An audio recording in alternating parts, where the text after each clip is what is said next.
More and more information is coming out exposing the true plan that the United States and Israel have for Gaza, and it has nothing to do with peace.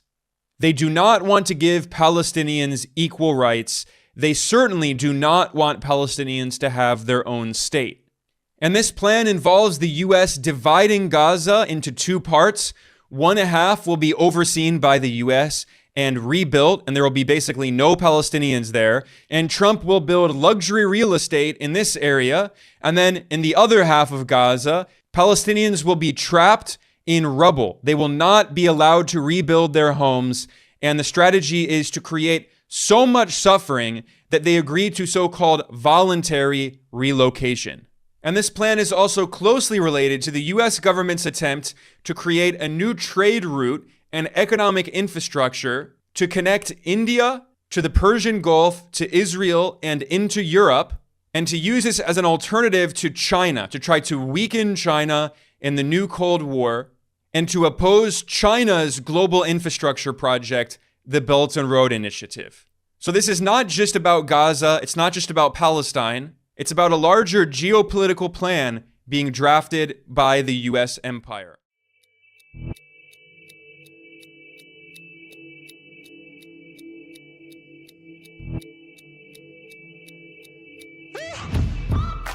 The frail little dictator Kanks has capitulated, and overnight he went to Lie Social to announce to everyone that now he's demanding that the Republicans vote to release the Epstein files, still claiming that they are a hoax. Here is some analysis from Amy Siskin. Please pop this up. They've got him by the short hairs. Trump has capitulated. Apparently, House Republicans have enough votes to override his veto. So now Trump is trying to save face by calling for the release of the Epstein files. Yes, much if not about him will be redacted, but strong journalists who have been following this will be able to glue things together. His grip on power keeps loosening. The mask is coming off. All right, a couple of things here. Number one, he did order the Pam Bondi to reopen the investigation. So he's definitely going to be playing some sort of game that I can't help it. Pam Bondi reopened the investigation, so they just released what they can. But the most important message to this guy is frail and he is shedding Republican support. They all see that their vote here is going to far outlive this frail, barely held together dictator.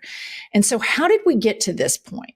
So last week, hellfire is raining down on him regarding the Epstein files as Epstein's estate drops all of these tidbits, right?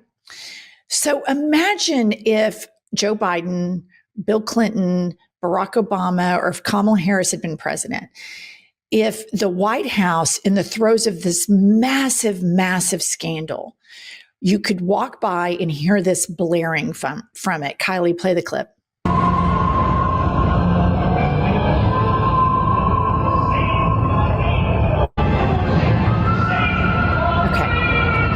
This queen has Phantom of the Opera blaring at the White House. All right.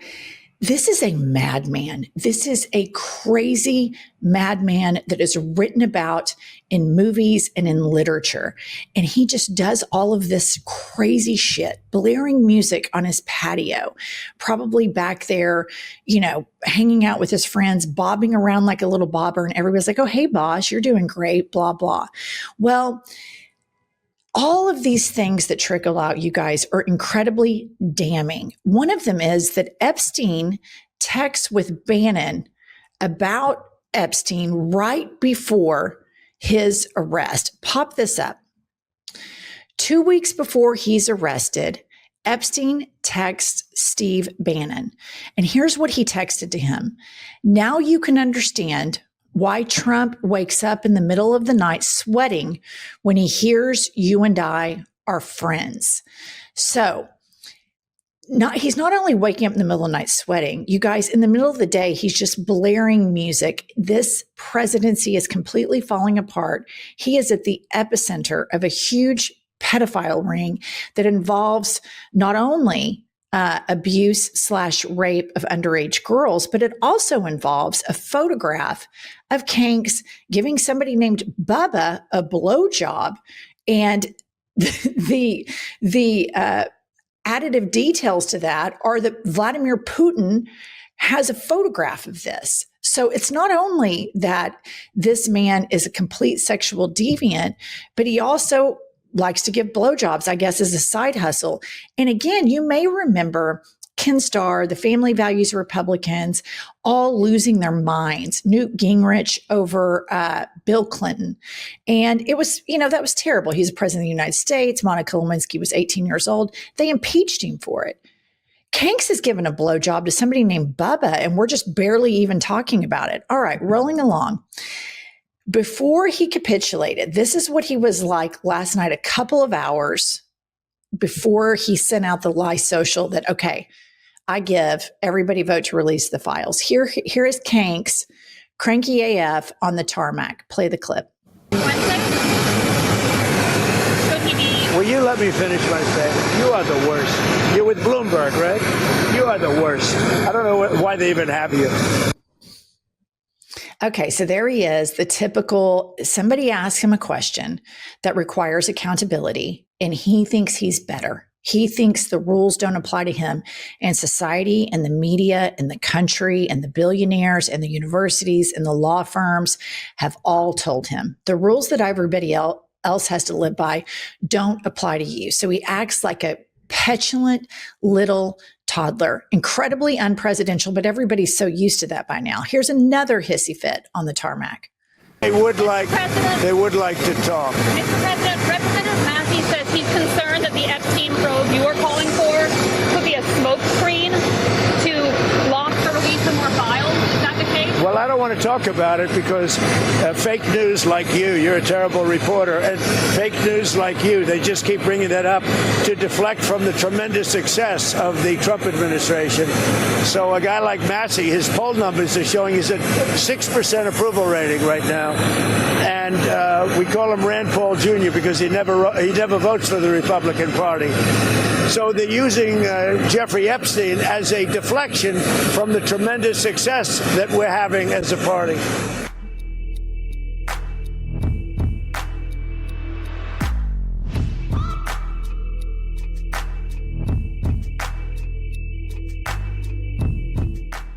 Donald Trump has a problem on his hands, and it is a polling problem. You probably could have guessed this was coming since he's taken to once again claiming that he has the best polls ever, which is very much the opposite of the truth. And worse for him, he's hurting with the exact groups that he needs the most and that he was most proud to do relatively well with in the last election. See, when it comes to younger voters, those under 30 years old, he is at 20% approval. 20%. Yeah. And that sounds like a joke. That sounds like something they just say on Newsmax or whatever, but no, it's actually true. 75% disapproval, 20% approval. That is, since February, a 30-point drop. He's lost more than half. He was at 50, 1 and 2, which isn't great, but honeymoon period or whatever. People are like, the Biden years are rough. I don't really have a lot of hope in the future. Roll the dice, maybe things will turn out well. And then since then, well more than half have been like, nope, I don't like what I'm seeing. And so he has dropped in every age category since he was inaugurated, but there's no age category where he dropped nearly as much. And this, I think, makes very clear. I mean, you saw all the dissections of the 2024 election, how it's all done. They got, the 18-year-old Joe Rogan fans or whatever. No, if it was an ideological shift, if it was something like that, he wouldn't be dropping this fast, especially when his power hasn't been constrained. He's delivering on the things he said he would do, and then a lot of corruption on top of it. It's that they're paying attention to what he's doing. It's not helping them. And they're not being given any reason to think that they will be helped. They see what's going on with the tariffs, with inflation, with healthcare. They saw the big, beautiful bill. They see all of this chaos and nonsense and criminality and corruption. And younger voters who are very tapped in and they're consuming a lot of news are not liking what they're seeing. Yeah, so I want to give credit to a whole bunch of people here. I'm actually going to ironically start with Trump. I don't think that it was a flash in the pan that he got to 8 points in the positive with young voters. I mean, 50 to 42 for a Republican to be winning under 30-year-olds, that is amazing, right? I also don't think it's a coincidence that he's now gone from 50 to 20 and from 8 positive to 55 negative. That is a 63-point drop. So the other two sets of folks that I'm gonna give credit to are young people and online media. And I'll explain that after we hear the rest of the story. Exactly, yeah. And so I referenced that he's going down overall, and so that's worth acknowledging. His overall approval is at net -19. He's at 39% approval. That's the lowest I've seen. Usually I've seen him at about 41, 42. He's now below 40. And according to The Economist and YouGov, that's the lowest net approval he's received in any of their polls in his second term, and lower than all but one for his first 4 years in office. So he is now in historically low territory for himself, and the first year isn't even done. That, by the way, has swung 22 points since February. He was at +3 back in February. He is now -19. And if we want to break down the demographics again, he had talked about how totally different, changed the game in the last election for Latino voters, for black voters. Well, perhaps it was, but right now he's at 16% approval among black Americans and 30% of Latinos. So even more so, and particularly for black Americans, far more than average for Americans. They're not buying what he's selling.